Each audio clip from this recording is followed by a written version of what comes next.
The Exodus from Egypt. Exodus 1. The birth of Moses. The children of Israel were fruitful. They increased greatly in number and prospered, and the land of Egypt became filled with them. But there arose a new king over Egypt who did not know Joseph and the great work he had done. This new Pharaoh said to his people, "The children of Israel are more and mightier than we are. Let us deal wisely with them, for if they continue growing in numbers, they might join our enemies and fight against us in time of war and go away from our land." Therefore the Egyptians set taskmasters over the children of Israel and forced them to work for them. They built for Pharaoh the treasure cities of Pithom and Ramesses. From the more the Egyptians oppressed them, and the more the Israelites grew in strength and increased in number.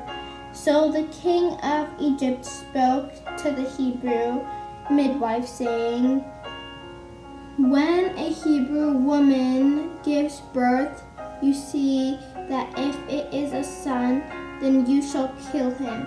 But if it is a daughter, she shall live."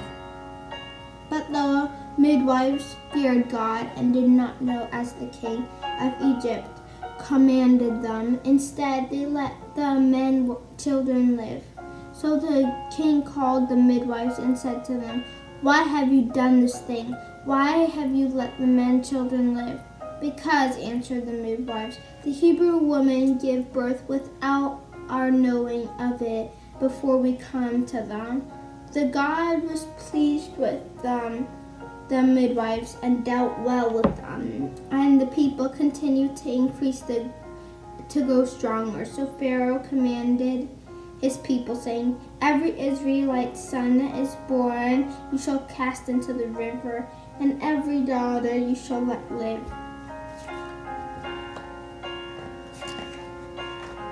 Moses and the Burlishes. Now there was a man of the family of Levi whose wife bore him a son, and when she saw that he was a goodly child, she hid him for 3 months. Then when she could no longer hide him, she took a basket made of bulrushes, daubed it with a pitch, and laid the child into it.